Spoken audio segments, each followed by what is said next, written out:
Hello students, welcome back to my YouTube channel. मेरा नाम है पारस बंसल और आज हम स्टार्ट करने जा रहे हैं क्लास 9 का नंबर सिस्टम्स। ठीक है, तो आज शुरुआत करते हैं चैप्टर 1 नंबर सिस्टम। जैसे मैं आपको एक्सरसाइज 1.1 स्टार्ट कर रहा हूँ, इसी में हर क्वेश्चन के साथ मैं आपको एक्सप्लेनेशन देता जाऊँगा कैसे हुआ। ठीक है, तो मैं ज़रा सा आपको ऐसे बताया तो क्या रेशनल नंबर क्या होते हैं। रेशनल नंबर वो होते हैं जिन्हें हम P/Q की फॉर्म में लिख सकते हैं। ठीक है, इस फॉर्म में P/Q, P numerator, Q denominator and Q is not equals to Q zero नहीं होना चाहिए कभी भी। ठीक है, और इरेशनल नंबर्स क्या होते हैं? इरेशनल नंबर्स वो होते हैं जैसे √2, √3, √5 जो रूट में होते हैं, या आपने ले लिया √7, ये सब इरेशनल नंबर्स हो गए। ठीक है, तो इसने बोला है, फर्स्ट क्वेश्चन है इसका, क्या जीरो एक इरेशनल नंबर है? जीरो बिल्कुल है, जीरो के नीचे 1 लगा सकता हूँ। ये बन गया P/Q की फॉर्म में बन गया नहीं। Q जीरो नहीं होना चाहिए, Q जीरो तो नहीं है, या जीरो एक रेशनल नंबर है बस। ठीक है, क्वेश्चन नंबर 2, क्या 6 रेशनल नंबर बता सकते हैं 3 और 4 के बीच में? 3 और 4 के बीच में एक्सरसाइज 1.1 में है, 3 और 4 के बीच में 6 रेशनल नंबर निकालना है। ठीक है, तो सबसे पहले हमें क्या करना होता है, इनके नीचे 1 लगा लो। अगर कुछ फ्रैक्शन में नहीं दिया तो ये हो गया 3/1 और ये हो गया 4/1। हमें निकालने n कितने? 6। तो n बराबर 6 रख के इसमें 1 ऐड किया। ठीक है, हमेशा जब भी जितने नंबर थे उसमें 1 ऐड करना। तो टोटल n की वैल्यू कितनी आ गई? 7। n की वैल्यू आ गई 7। तो 7 से आपको यहाँ भी और यहाँ भी मल्टीप्लाई करनी है, इसमें और इसमें भी मल्टीप्लाई करनी है।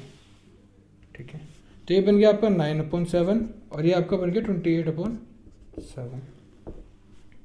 सॉरी, यहाँ 7 की करी थी तो ये हो गया 21/7। ठीक है, तो इसके बीच में हमें नंबर निकालने 6 हैं, तो कितने हो गए? 22/7, 23/7, 24/7, 25/7, 26/7 और 27/7। बस इसी तरह बढ़ना है क्वेश्चन। ठीक है, क्वेश्चन नंबर 3 आगे। जैसे देखिए क्वेश्चन नंबर 3 क्या है, 5 रेशनल नंबर बताने 3/5 एंड 4/5 के बीच में। 3 रेशनल कितने नंबर बताने? 5 रेशनल नंबर्स। ठीक है, तो डेनोमिनेटर इन दोनों का इक्वल है ही, पहले डेनोमीटर इक्वल है। ठीक है, इसने बताया कितने बनाने हैं, n बराबर 5 बताने हैं। तो मैं इसमें कितना ऐड करना है? 1। तो n बराबर कितने हो गए टोटल? 6। n हमें बताने 5 नंबर, तो उसमें 1 ऐड करता हूँ तो वो जो आता है n बराबर कितना है? 6। तो 6 की मैं मल्टीप्लाई करूँगा इधर भी और इधर भी, तो ये हो गया 18/30, ये हो गया 24/30। तो इनके बीच में 5 नंबर क्या होंगे?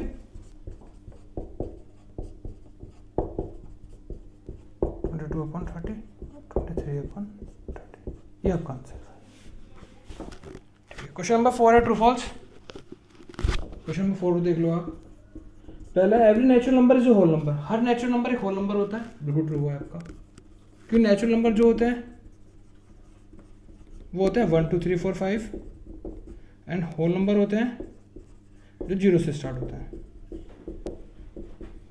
ठीक है, सेकंड है, every integer is a whole number.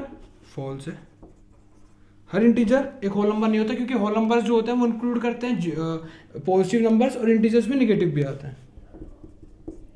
ठीक है, every rational number is a whole number.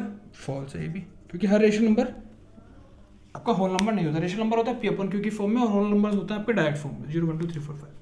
ठीक है, हम स्टार्ट करें एक्सरसाइज 1.2। एक्सरसाइज 1.1 में इतना ही था।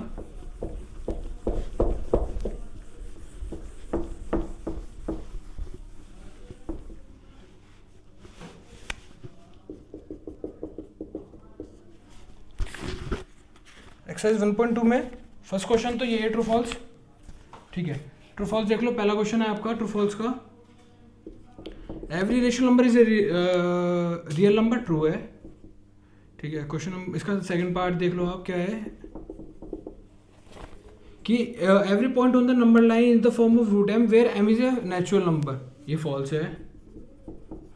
ठीक है, every real number is a rational number. ये भी फॉल्स है। ठीक है, अगर आपको एक्सप्लेनेशन जानना है तो आप कमेंट बॉक्स में डाल दीजिएगा, मैं आपको उसके क्वेश्चन के आंसर्स प्रोवाइड करवा दूंगा। ठीक है, क्वेश्चन नंबर 2 क्या है इसका,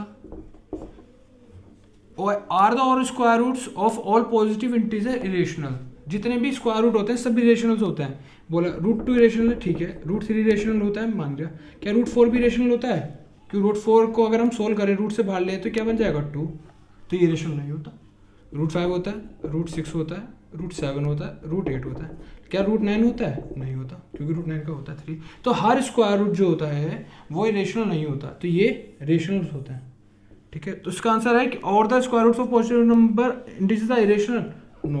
और क्या क्या हो सकता है? ये और ये रेशनल है आपके। ठीक है, चलो इसने बोला है शो दैट, ये इंपॉर्टेंट क्वेश्चन है, √5 को रिप्रेजेंट करना एक नंबर लाइन पे। ठीक है, इसे रिप्रेजेंट करना है एक नंबर लाइन पे, क्योंकि रूट में और इरेशनल होता है, तो इसे नंबर लाइन पे कैसे रिप्रेजेंट करेंगे हम? ठीक है, नंबर लाइन पे देखो कैसे रिप्रेजेंट करते हैं। √5 है, तो अगर आपने पाइथागोरस कभी पढ़ी होगी, पाइथागोरस क्या होती है? पाइथागोरस थ्योरम हल्का, पाइथागोरस थ्योरम ये क्या आती है? वो लगती है राइट एंगल ट्रायंगल पे, ये है 90 डिग्री। ठीक है, ये हाइपोटेनस हो गई, ये परपेंडिकुलर, ये बेस। तो according to the Pythagoras theorem hypotenuse का जो स्क्वायर होता है वो परपेंडिकुलर के स्क्वायर के प्लस बेस के स्क्वायर के इक्वल होता है। हाइपोटेनस का स्क्वायर जो होता है वो परपेंडिकुलर के स्क्वायर के प्लस बेस के स्क्वायर के सम के इक्वल होता है। ठीक है, यानी ये जो बड़े वाली साइड होती है 90 के सामने वाली जो साइड होती है, इसका स्क्वायर इन दोनों स्क्वायर के सम के इक्वल होता है। ठीक है, उसी का यूज़ करना √5 में। तो मैंने एक लाइन खींची, पहले कोई भी एक लाइन खींचो, आपने लाइन ले ली ओ, या मान लीजिए कुछ भी एक्स मान लिया आपने। ठीक है, आप इसमें एक लाइन इसे एक्स डैश मान लो। ठीक है, यहाँ पे आपने पॉइंट रखा ओ, कोई भी पॉइंट ले लो ओ। ठीक है, अब √5 बनाना, इससे देखो √5 बनाने के लिए अगर आपके पास ये 2 सेंटीमीटर हो, ये 1 हो, तो ये √5 बन सकता है। कैसे? देखो, अगर मैं ये 2 ले लेता हूँ, नीचे वाली ये 2 ले ली, इसे 1 ले लिया 1 मिनट के लिए, तो ये कितना बनेगा? हाइपोटेनस, हाइपोटेनस का स्क्वायर इज इक्वल्स टू 1 का स्क्वायर प्लस 2 का स्क्वायर, यानी इन दोनों साइड का सम का स्क्वायर। तो हाइपोटेनस का स्क्वायर 1 + 4, तो हाइपोटेनस आ गया आपका रूट, बन गया नहीं बन गया? तो इसके लिए मुझे क्या करना पड़ेगा? मैंने एक पॉइंट लिया ओ, कोई भी, इससे 2 यूनिट, 2 सेंटीमीटर नहीं है, 2 यूनिट है ये। वहाँ ये नहीं पूछा गया कि क्या है, आप 2 सेंटीमीटर ही लीजिए, लेकिन वहाँ पे सेंटीमीटर मेजरमेंट करने का, वहाँ यूनिट लिखिएगा। ठीक है, ये यूनिट है, यहाँ पे 2 यूनिट लिखिएगा, क्योंकि हम हो सकता है मीटर में ले सें, क्योंकि √5 में कहीं मीटर है सेंटीमीटर नहीं है, तो हमें यहाँ भी नहीं लिखना है। फिर इसके बाद आपको इस पॉइंट पे, जहाँ पे 2 सेंटीमीटर का आपने कट लगाया यहाँ पे, इसके बाद इस पे 90 डिग्री बनाइए,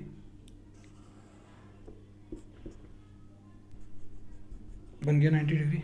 ठीक है, इस पर 1 सेंटीमीटर का कट लगाइए, 1 सेंटीमीटर का, ये लग गया आपका 1। तो इसे 1 यूनिट लिखेगा आप, क्योंकि सेंटीमीटर में दिया नहीं तो आप सेंटीमीटर लिखिए क्यों? ये 2 यूनिट हो गया, ये 1 यूनिट हो गया, आपको इसको इससे ज्वाइन करना है।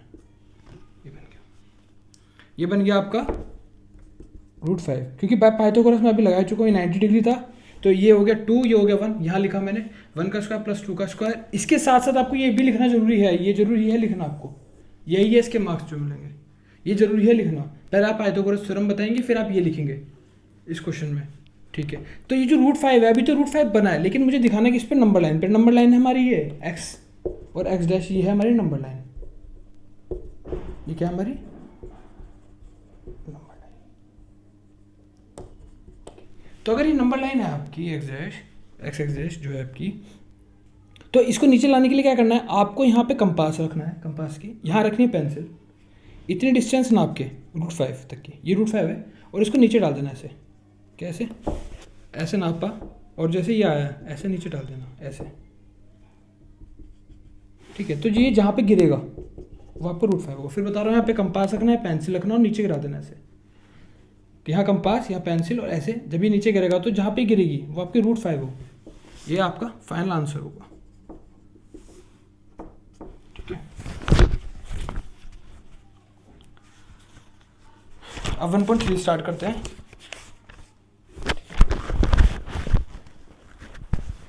ये क्वेश्चन इंपॉर्टेंट है, ध्यान दीजिएगा।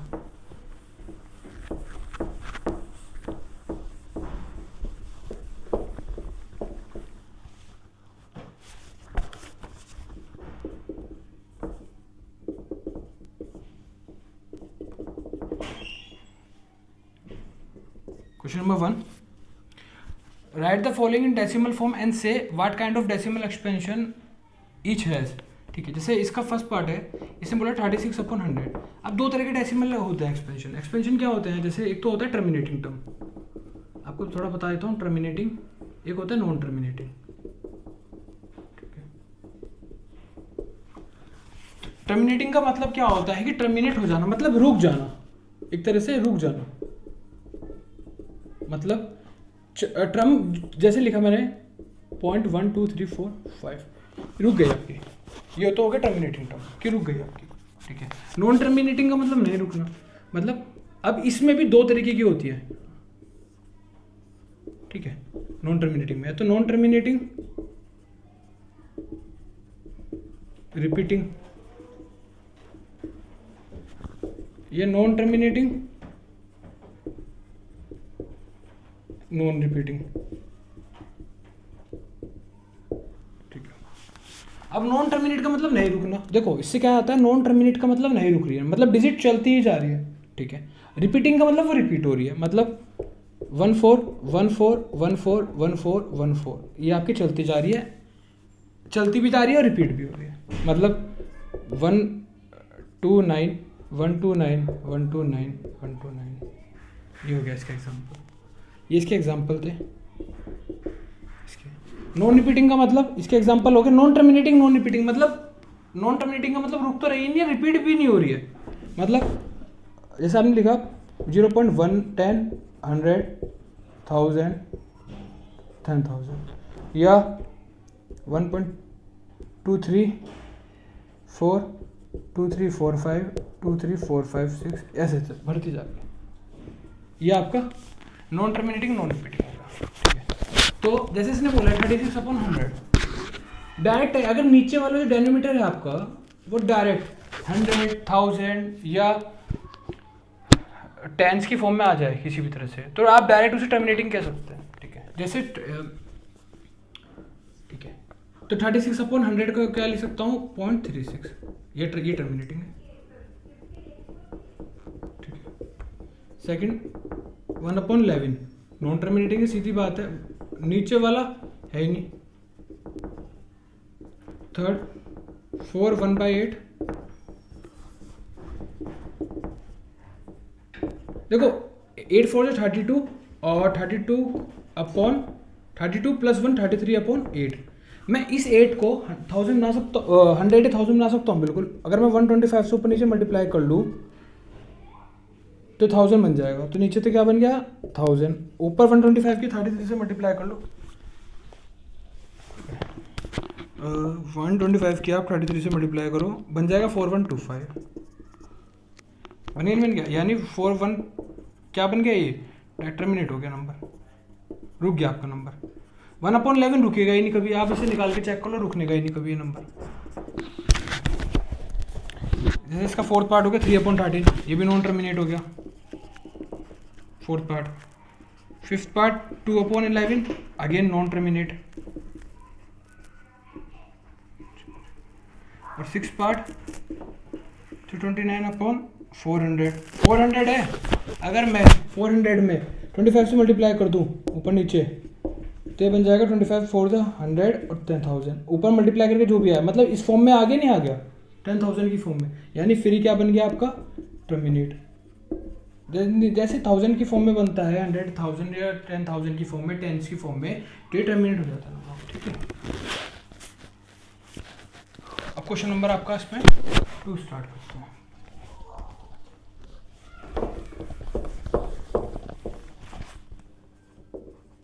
क्वेश्चन नंबर 2 क्या कहता है कि अगर आपको दिया है 1/7, ये है, तो इसने बोला है कि आप इसकी 2/7 3/7 4/7 5/7 और 6/7 की एक्चुअली डिफरेंस की इसकी वैल्यू निकाल सकते हो, बिल्कुल निकाल सकते हैं। अगर मुझे 2/7 की वैल्यू चाहिए होगी तो 2/7 क्या होगा 2 × 1/7 हो सकता है, नहीं हो सकता। 3/7 क्या होगा 3 × 1/7, तो 2 × 1/7 का मतलब 2 की वैल्यू इससे करनी है मुझे। ठीक है, तो क्या करके आएगा, जो भी करके इसकी वैल्यू आएगी 0.42 की 2 857 की मल्टीप्लाई 2 से करके आएगी 0.285714, ये आई। सेम 3 की मल्टीप्लाई करती है तो 3 की कर दीजिए इसके अंदर, तो जो 3 की करके आएगी वो आपका आंसर होगा 3 वाला। ऐसे 4/7, इसी तरह 5/7, इसी तरह 6/7 की कोई वैल्यू नहीं। अब मैं बताता हूँ आपको क्वेश्चन नंबर 3,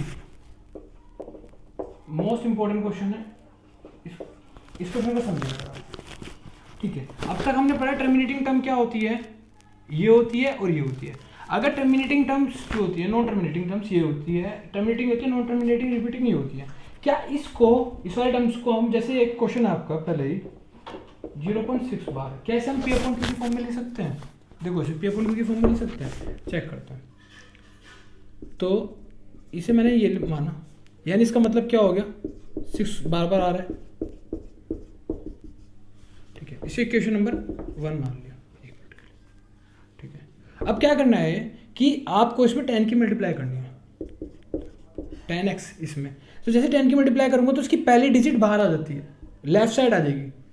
ठीक है, पहली डिजिट क्या है इसकी 6, तो 6 बाहर आ गया, बाकी अंदर क्या बच गया सारा 6 बच गया भाई, तो इन्फिनिटी जा रहे हैं। अब देखो पॉइंट के बाद यहाँ पे जो जितनी डिजिट्स हैं और पॉइंट के बाद जितनी यहाँ डिजिट्स हैं सेम है कि नहीं है? पॉइंट के बाद यहाँ डिजिट चेक करो, पॉइंट के बाद यहाँ डिजिट चेक करो, सेम है। तो हमें क्या करना है, इन दोनों को सब्ट्रैक्ट करना है।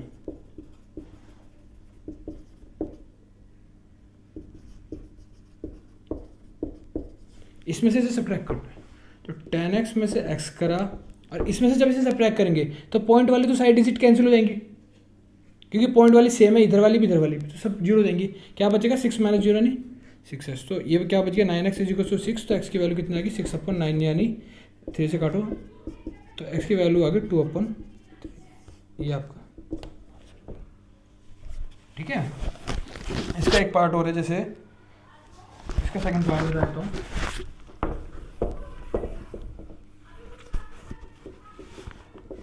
क्वेश्चन नंबर 3 का सेकंड पार्ट है 0.47 का बार।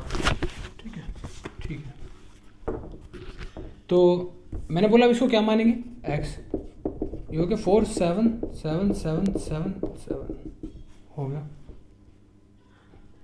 अब आपको इसमें किसकी मल्टीप्लाई करनी, इसको पहले इक्वेशन बनाई मैंने भाई, 7 ही रिपीट हो तो 7 लिखूंगा, 10 की मल्टीप्लाई करी, जब 10 की मल्टीप्लाई करी इक्वेशन नंबर 1 में, तो अब पहली डिजिट क्या है, पॉइंट के बाद 4, ये बाहर आ जाएगी, 4 बाहर, अंदर क्या बच जाएगा, ये बाहर आ गया, तो बाकी सब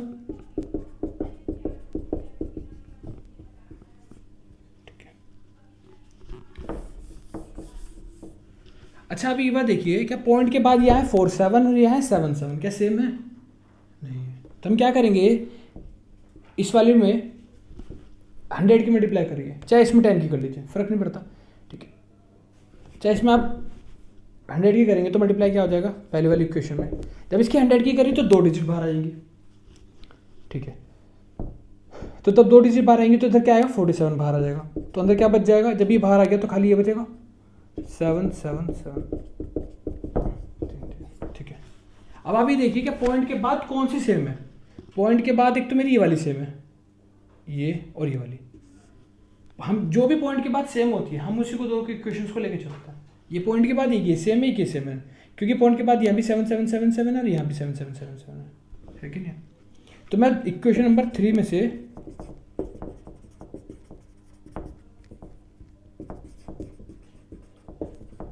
इक्वेशन नंबर 2 को घटा रहा हूँ, तो जब मैं से माइनस करूँगा तो 100x माइनस के 10x, पॉइंट के बाद वाली तो डिजिट सब खत्म हो जाएगी, क्या बचेगी खाली 47 और इधर 4, पॉइंट वाला तो सब खत्म हो गया ना आपका। तो ये बन गया आपका 90x = कितना बच गया 43। ठीक है, तो x की वैल्यू होगी 43/90, ये आपका। इसका थर्ड पार्ट भी है, देख लीजिए, क्योंकि इंपॉर्टेंट है इसलिए इसके मैं सारे पार्ट करवा रहा हूँ।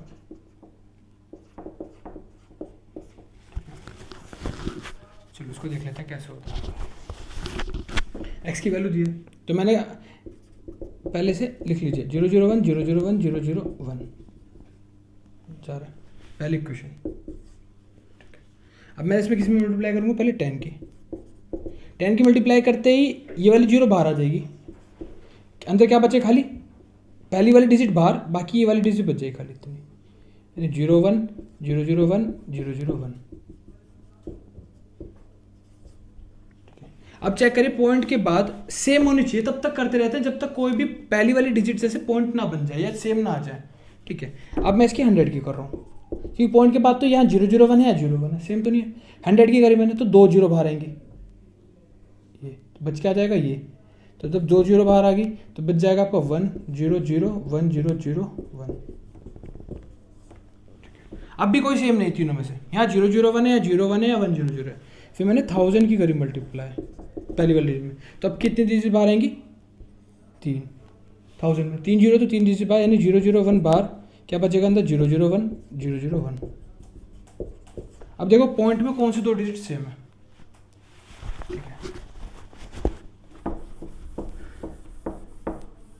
इसके बाद यहाँ कर रहा हूँ, तो ये तो होगा आपका। अब पॉइंट में कौन सी दो डिजिट सेम है, एक तो ये वाली सेम है फोर्थ, और एक है फर्स्ट से, 0.001 0.001 पॉइंट के बाद। तो मैं इसमें से माइनस करूँगा, subtract equation number 1 from equation number 1 को 4 में सब्ट्रैक्ट किया तो 1000 में से x माइनस करूँगा,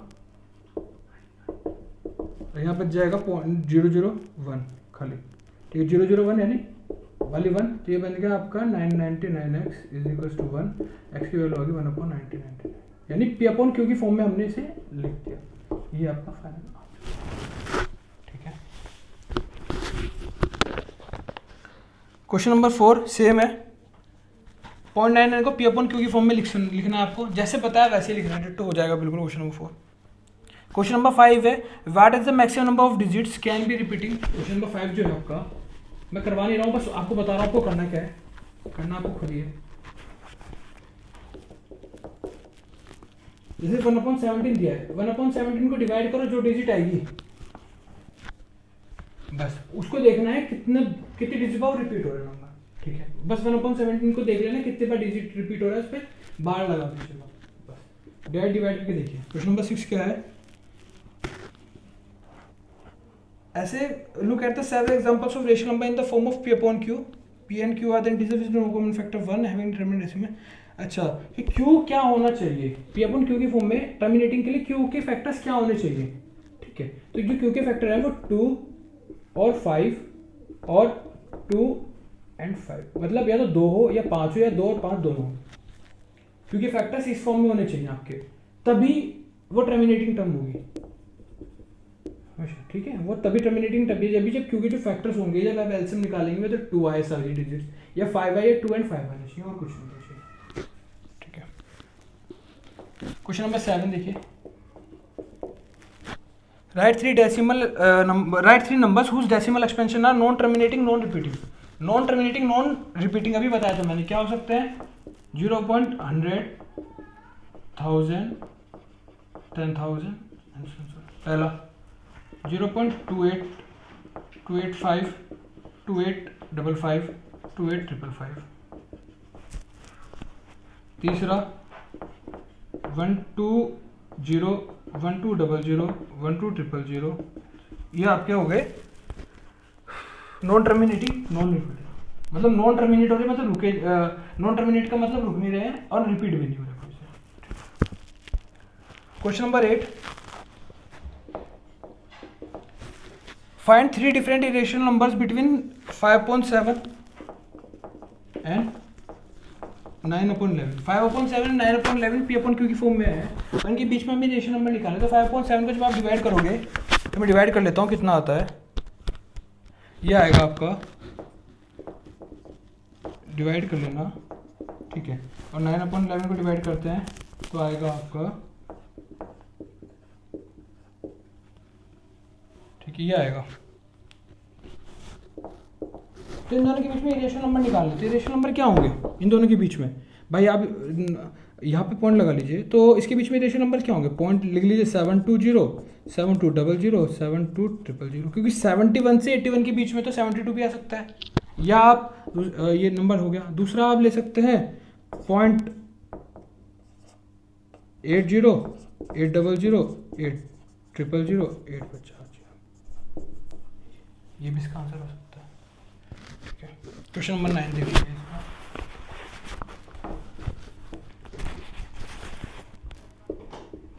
क्वेश्चन नंबर 9 का फर्स्ट पार्ट है रेशनल और इरेशनल बताना है। तो रूट 23 क्या रेशनल है क्या इरेशनल? आई थिंक मेरे हिसाब से इरेशनल है, ठीक है, क्योंकि रूट में है। सेकेंड रूट 225 क्या हो गया? 225 को मैं लिख सकता हूँ 15, यानी क्या बन गया आपका रेशनल नंबर, ठीक है। थर्ड 0.3796 रुक गया, इसको मैं लिख सकता हूँ पी अपॉन क्यू की फॉर्म में, अभी हम लिख चुके हैं और लिख भी सके, देखो लिख सकते, तो ये भी क्या होगा रेशनल।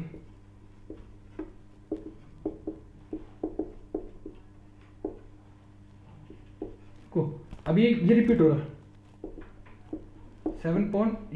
478 रिपीट हो रहा है, और अभी रिपीट वाले की मैंने सिखाया आपको, लिख सकते हैं पी अपॉन क्यू की फॉर्म में। तो अभी क्या बन गया रेशनल नंबर।